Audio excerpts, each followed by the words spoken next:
Hello. So, as you probably are aware, there are many. I'm just realizing I've got this all set up here wrong. Okay, there we go.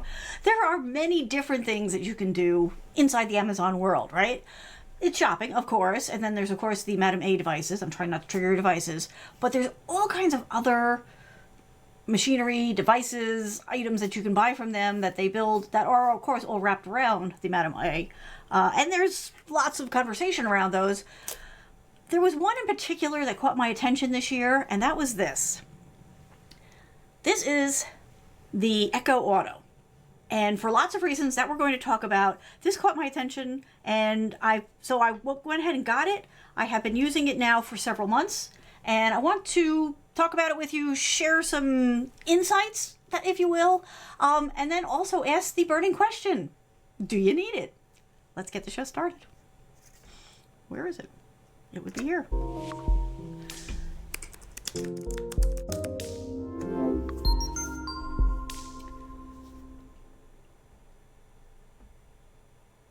While there are many devices that Amazon has made available to us that you can see the purpose behind, even if you don't feel all that strongly about needing one, things like the Fire devices, right? So a lot like the Chromecast and the Rokus and all that kind of stuff out there. That makes sense, right? It makes sense for Amazon to be in that market. You can understand why it is that they are spending the time and the money to do the research and the development and to take the risk, right? Because they are taking a certain amount of risk branching out of what most people consider to be their core competency, which is online shopping. But then you get into some other things that are maybe less obvious, let's say. Let's see, what's a good one? Maybe, I know, the microwave. Do we really need an Amazon microwave? I don't know. Based on the reviews I've seen, it's a microwave. It serves its purpose as a microwave. Do we need another one on the market? Do we need it to be tied into the Madame A? And I'm just using that, so I'm not trying to not trigger your devices. Possibly. But, your mileage may vary. Let's see. I'm bringing up the list here to see, because it's an amazing list. Like, every time I go and I look at it, I'm like, okay. Well, okay, so the other thing that makes total sense, right, and has been very successful for them are the Kindles. The Kindles are, hands down, all kinds of awesome.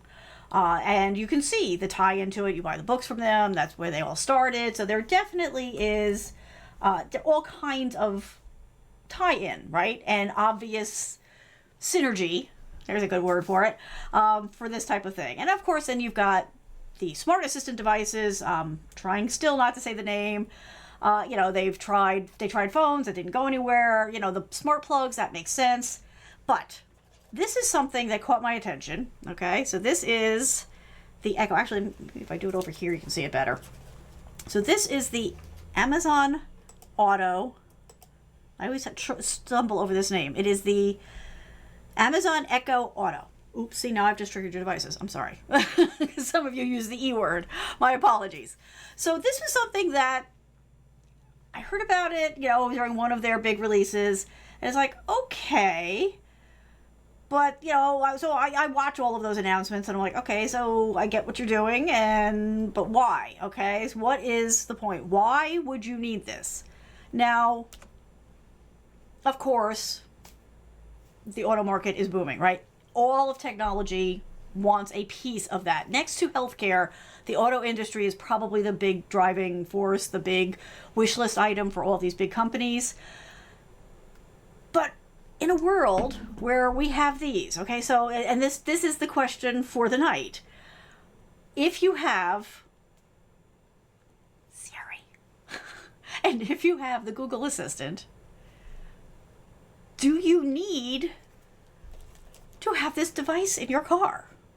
Okay, now, just for a little background here, so I have the Google Assistant, right, which I love. Did that light up in the background there? It may have. There's one right there. I am all in on the accessibility stuff, right? I love technology. I love seeing what's possible out of it. The voice control, there is definitely some really cool stuff you can do with it. Of course, most people start off with, turning their lights on and off, which is fun. But it doesn't have to end there. And it certainly doesn't for me. It doesn't for a lot of people. From an accessibility standpoint, it's all kinds of awesome. There's all kinds of ability there, right? Ease of leads to, easing things in your world, right? If you have any kind of impairment or temporary or permanent. Plus, there's just the realities of life. It is all kinds of awesome when you are rushing a puppy out the door at 3 o'clock in the morning to go and do their thing in the backyard when you're in that training period. To be able to scoop up the puppy in your arms, start heading out the door, and call out a phrase to your smart device and have all of the lights turned on your path to the door. Well, let me tell you, I've been there, done it. It's awesome. It makes it much easier to get there in a timely fashion. If you are maybe, laid up on the sofa for a while, it's nice to be able to turn your lights on and off, control your TV, get information. So there's lots of purposes to it. And so I do use this, and I have been using this. So this is my Android phone in my car from day one, right? I've had it from the beginning and made use of the fact that I can ask for directions and get, information about the traffic and entertain myself when I'm sitting in traffic and all that kind of good stuff. But does that mean that I need this, right? Also take into account the fact that I tend to keep my cars for a long time. So my car previous to this, did not have any of this built-in stuff. Everything was an add-on as far as Bluetooth and all that, but it worked. My current car does have Bluetooth built in, but it doesn't have all those fancy screens and all that kind of stuff you people have. I will say, just as an aside, that is not something I am a fan of. I am not going to buy a car because of the flippin' screen they put in it. I don't want a flippin' screen in it. And I'm a technology person, right? I want something that will let me use my device how I want to use it and not tie me into things. To me, this is a lot like the smart TV discussion. I know a lot of people are very excited about smart TVs. Frankly, in my point of view, they're a waste of time and money. If you think about it, right? How often do you upgrade your phone? How often do you really want to have to upgrade your TV because they're not maintaining the patches, it's not capable anymore? Really, all you need is a dumb monitor, and then you can hook up whatever device you want to it. It's a much better way to go about it. So again, there are as hardcore as I am about technology, that does not mean that I want technology in all the things, or that I want specific or built in. But if you do have a car, okay, that has that kind of stuff built in, again, why would you want this? So for me, not having the screen, okay, I could see that maybe I am part of that target market for this. So let's, just for anybody who is not familiar with this, I'm just going to run through this real quick for you. So this is the device, okay? See the little happy, like this is no accident, right? You see the eyes, you see the happy smile. That was all by design. So this is the device. It's not very big, as you can see, right? I mean, I have pretty small hands, and it is still dwarfed by them. You've got the two buttons on it, right? And then this is where the little stand goes in that comes with it. There are other stands that you can get for it. What else? I mean, that's pretty much it. You've got your connectors here, right? So, I mean, that's it. It's lightweight. It's small. It fits on this. This has got a magnet. Obviously, I didn't use this because I'm not sure whether or not I'm going to be keeping this. It comes with what they used to call a lighter plug. Now they just call it power. And then you've got a couple of cables here. Let me pull these apart here. So this one is the easy one. This is the one that keeps it powered. You do need to have it powered when you're using it. And this is one that not everybody needs, but it's for the cars where you need to physically plug in order to connect. So like if you're not using Bluetooth. So that's what this is for. I think that was everything that was in the box. And then they've got your usual instructions and all that kind of stuff. So that's what we're talking about. It really comes down to this device right here. Sorry. So let's get into this, right? Why? Here's our little sheet of paper. I'm going to read you some of the things on it. I should probably just stay on this shot because it seems to be viewing things better. Okay, so this is the things to try. Come on, get in focus. Really? Okay. I tell you, every time I test this before the show, it works fine. There it is. Okay, so things to try. Enjoy your music. Play your music. Ask for specific music. Ask for genres. Listen to your, Audible books. Add stuff to your grocery list while you're driving. Don't know that I love that idea, but fine. What else we got here? Ask about your calendar. Add stuff to your pickup, to your to-do list. Get news, podcasts, weather, sports, local traffic. Ask questions. Control your smart home. stay connected, more reminders or, auto dialing, by voice, tapping into the skills and asking you questions for shopping, like, where's your stuff and reorders and that type of thing. So that should all sound very familiar to you, right? Because it's all the things you can do with your smart assistant. Okay, so fine. We're all on board up to that point. So when I first was looking into this, and from the quick overview that they did during the initial announcement about it, it wasn't completely clear how it was going to work. I didn't know if it was going to need its own cell phone connection, right? Where you're going to have to put a SIM card in this in order to make it work.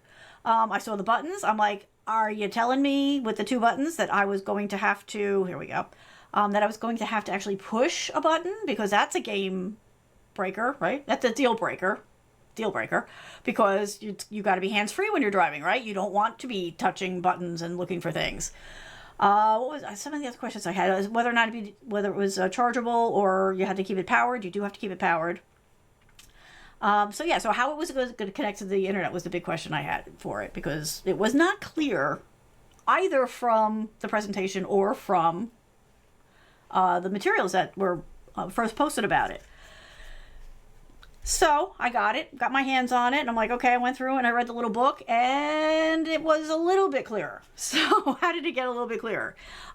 Turns out that in order to use this, you have to have one of these.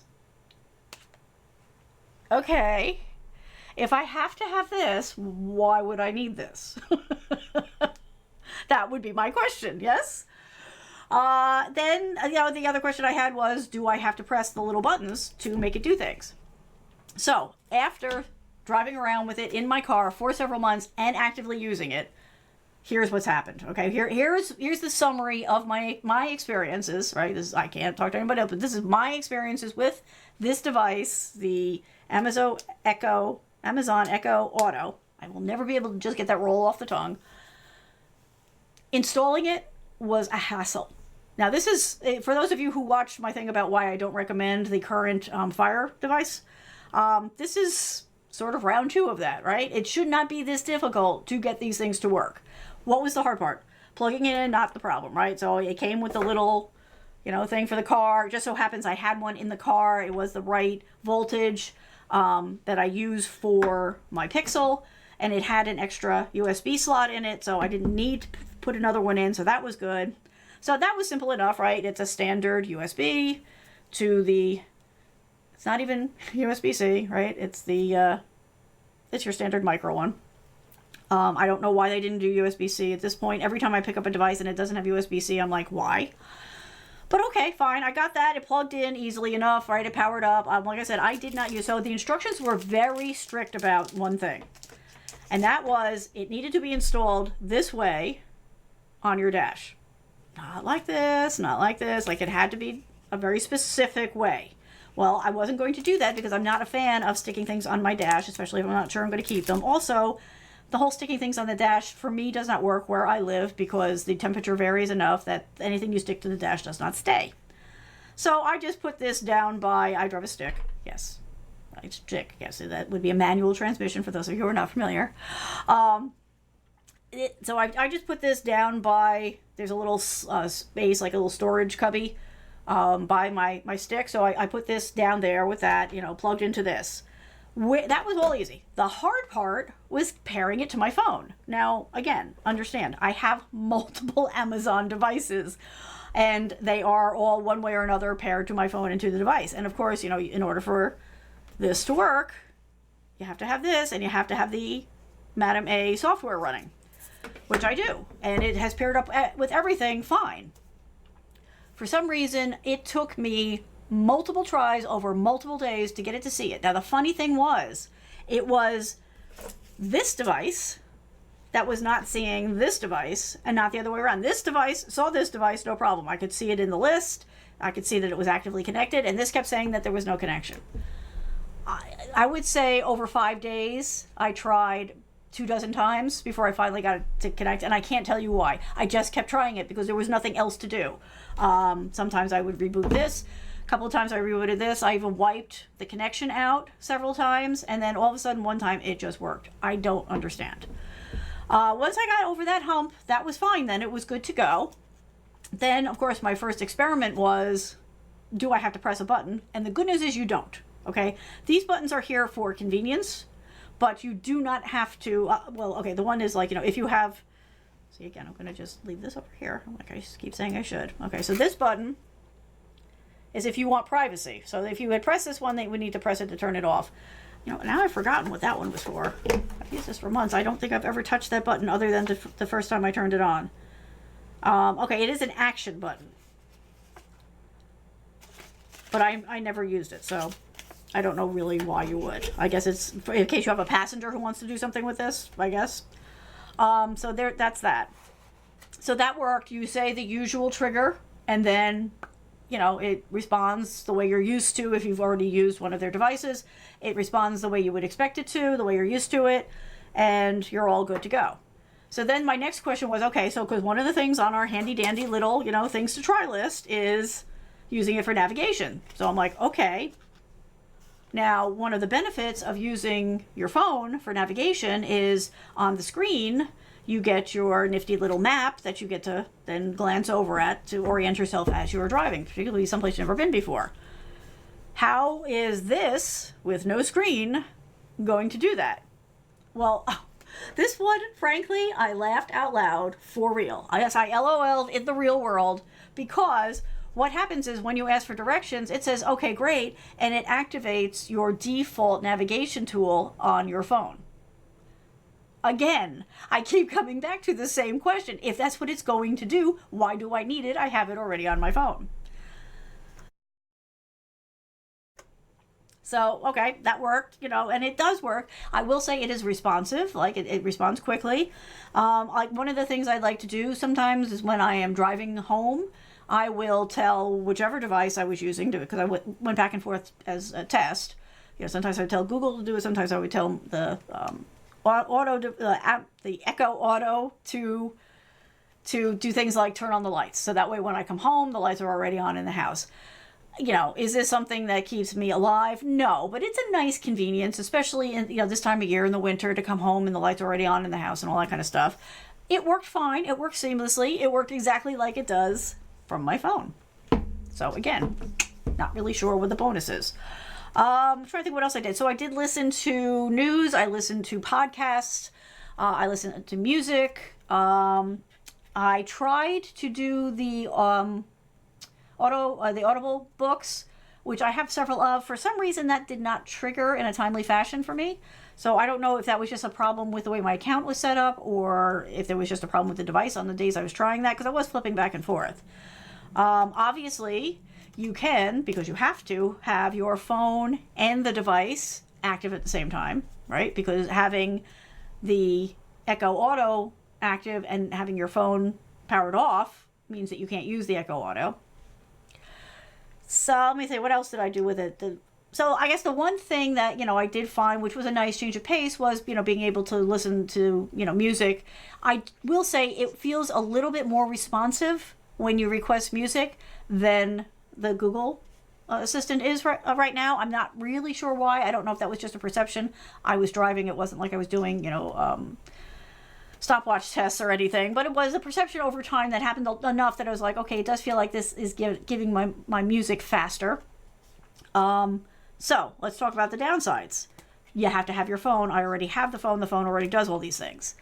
It increases the amount of data that your phone is using, because now your phone is not just pulling data for itself, it's also pulling data for this device. So for me on Google Fi, which is for all intents and purposes unlimited, wasn't a huge issue, but I did notice, when I was charting this, that I saw definite spikes in my data usage when I had both of them going than when I was just using my phone. So if that is consideration for you, it is something to keep in mind. What else? I mean, really, that's about it. What this comes down to for me is it works, okay? I just don't see the use case for it. I don't understand why you would use that over what you already have on your phone. It is no more responsive, it's no more easy. Well, the music was a little faster to load, that's it. It's not any easier than using this. You still have to pair it, and you have to pair it to the phone, and the phone is paired to the car. You still can't, like, if you have one of those steering wheels that has like the forward, backwards, pause for music and that kind of stuff, it's still not working with either one of these, right? Because it's only for the onboard system, so that's no win. So while this is, it's small, it's lightweight, it comes with everything you need, I just don't see the point. I don't understand why you would keep this. I would love to hear from some of you, if any of you out there have been using this and you have a really strong use case for having this in your car in addition to your phone. But I don't see it. Please, I'm not picking on Amazon. I give them credit for the fact that they are willing to experiment and try new things. Absolutely. It is a cost, it is a risk, but it is the way things evolve. But this one for me does not serve any purpose. Now, like I said, I don't have the on-screen, I don't have a screen display in my car. So I don't know, maybe there would be some benefit to that, although I'm not completely sure what that would be. I've not read of anything special. There's no indication in any of the materials that it would do anything differently than it did with the phone. It seems to me like it would interact with it the same way it does with the phone, so there's that. If you're looking for a reasonably priced gift, it's like $25 right now, but, and this is the other caveat, it turns out that it does not necessarily work with all of the phones or all of the Bluetooth in the cars. So if you're watching on YouTube or on Facebook, in the description area, I did put the links for these two things in there. So there is a link that they provide to see if your car is compatible.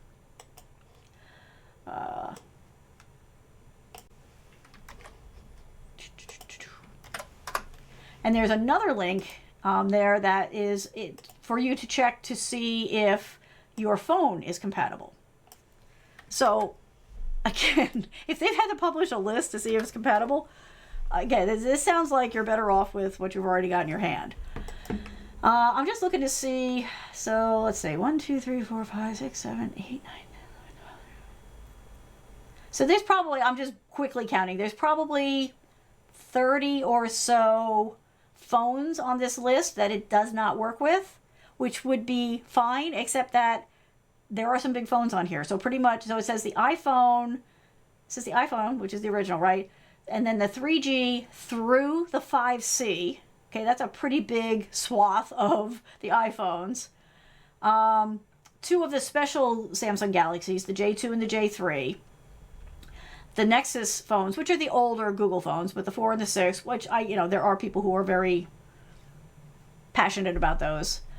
And one of the other ones, which I kind of wondered, maybe there was some sort of, if, you had a family member who was very much, comfortable with using the Madame A devices, maybe this would be good for them. But the Jitterbug, which is one of the phones that is targeted that type of market, it doesn't work with.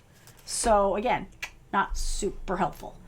And it's funny because for this list, they switched from talking about it as not compatible with the Echo Auto and instead say that it's not compatible with the Echo on the Go devices. That references not just, this device, but also things like the Madame A portable smart assistant cylinder, which runs off batteries. So evidently it's not compatible that device is also not compatible with a lot of the phones. If you start to look at the cars, the not compatible list, 1, 2, 3, 4, 5, 6, 7, 14, 21, 22, 23. 23 different cars, all ranging in date. Well, let's see, the oldest one is 2013, but the most recent ones are 2015, 2016, 2017. Fairly recent cars, and we're talking Toyotas, Mazdas, Jeep, Honda, Dodge, GMC, Acura, Chevy. So fairly common cars. So I would say that if you are thinking about, as a last minute gift, buying this, first go and check these lists to see how likely it is that whatever that the person that you're giving it to would be able to use it with their car and or their phone. And if you're not sure, I would say don't. But what this really comes down to for me is, yes, it works. Yes, it seems to be a viable device. But no, I can justify my way. I have friends out there who can verify this, right? I can justify a good technology purchase better than anybody else we know. I just don't see the point. I don't see what the unique benefit is for this particular device. And again, if somebody out there has that, I would love to hear from it. Go ahead and, see. Go ahead and share if you've come up with a unique use for this. But frankly, I think that this is going to go the way of the Amazon phone because it just is not.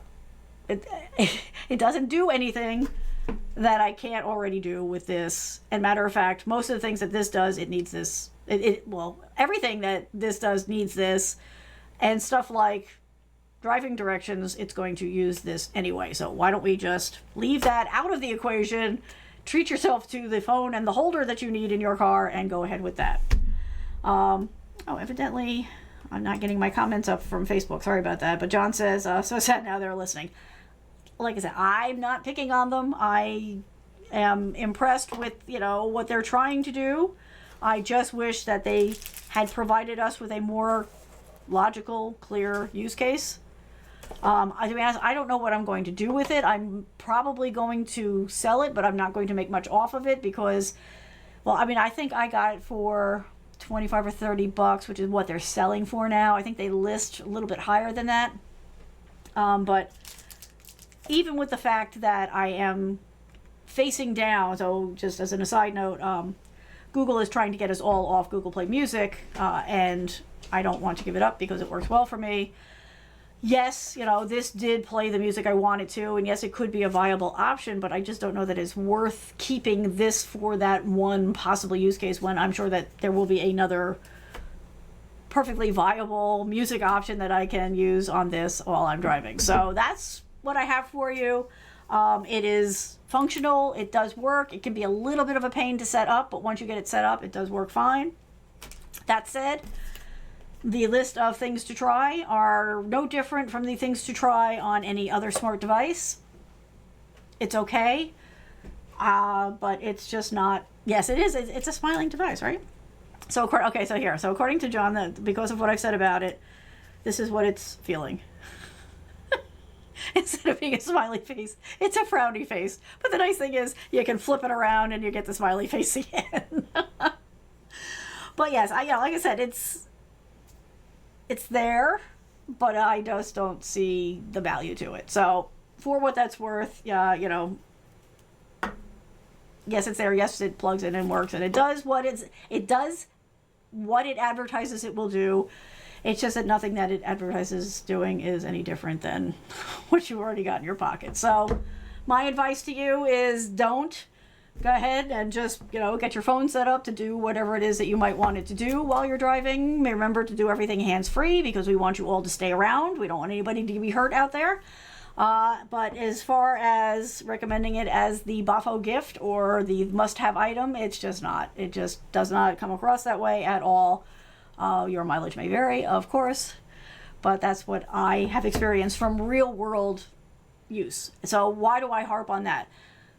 I love our tech reviewers out there because they provide all kinds of information and they have hands-on with things that we could never afford to play with all the toys they get.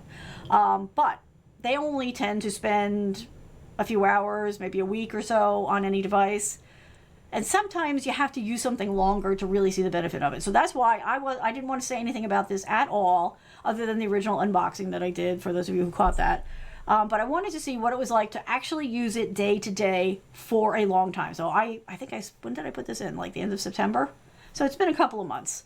And I've been, just so happens, I've been on the road a lot over the past couple of months. So it's gotten what I feel is a very fair workout. I've tried to put it through its paces. I've used it in a lot of different scenarios. And at the end of the day, this is what I kept going back to. So that, for me, that tells the whole story. There is no extra benefit. And if it's not going to do that, then why chew up more data? Why take up more space in my car? All right, everybody.